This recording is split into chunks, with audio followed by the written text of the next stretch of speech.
We're here with former New Mexico Governor Gary Johnson, who is running for the Libertarian nomination for president after dropping out of the Republican race this December.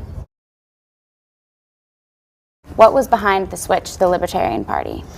Well, it's always been about the message, and I think that for the most part I'm delivering the same message as Ron Paul, although he and I do have differences. I don't think he's going to be successful in getting the Republican nomination, and so who carries that message forward when he drops out?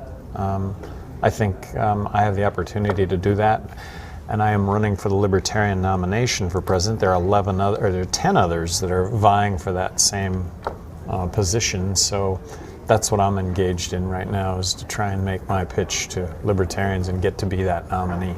And so what is that message? Well, speaking with broad brush strokes, I think the majority of Americans would describe themselves as classically liberal. The notion of being fiscally conservative and socially liberal. Those are broad brush strokes, but I fall in that category. So let's balance the federal budget and let's keep government out of the bedroom.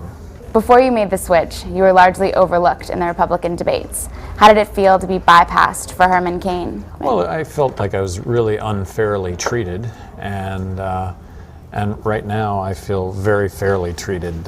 Right now I'm engaged in a process where everybody's included in all the debates, and that's a good thing. I thought, at a minimum, that Republicans would be the same, but that wasn't the case. Your positions on legalizing marijuana and prostitution and other social issues are fairly liberal. How do you feel about the current Republican culture wars? Well, I think that it's why the world vilifies Republicans. Is you can have these positions as an individual, and I respect anybody that has these positions individually. And if individually you have these positions and you want to affect other people's lives, then go about trying to affect other people's lives. But when you make these positions public policy, I think that what you end up doing is criminalizing activity that should be your and my choices, not subject to the criminal justice system. On a lighter note, you're an avid mountain climber, is that right? Yeah, Ventura. I've got a goal to climb the highest mountain on each continent, and I've had the good fortune to get to the top of 4 of those 7, and Everest was one of those 4. So what's more difficult, climbing Mount Everest or running for president? Well, the great thing about athletics is there's a stopwatch. You go out and you run a mile, and how'd you do in the mile? Well, I ran 5 minutes and 40 seconds. As opposed to, you went out and ran a mile, how did you do? Well, I didn't keep track of it, I didn't have a stopwatch. Politics doesn't have a stopwatch. Politics doesn't have a summit.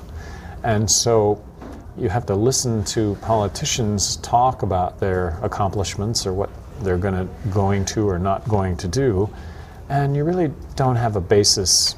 You don't have that. So the difference between athletics and politics is athletics is got a stopwatch.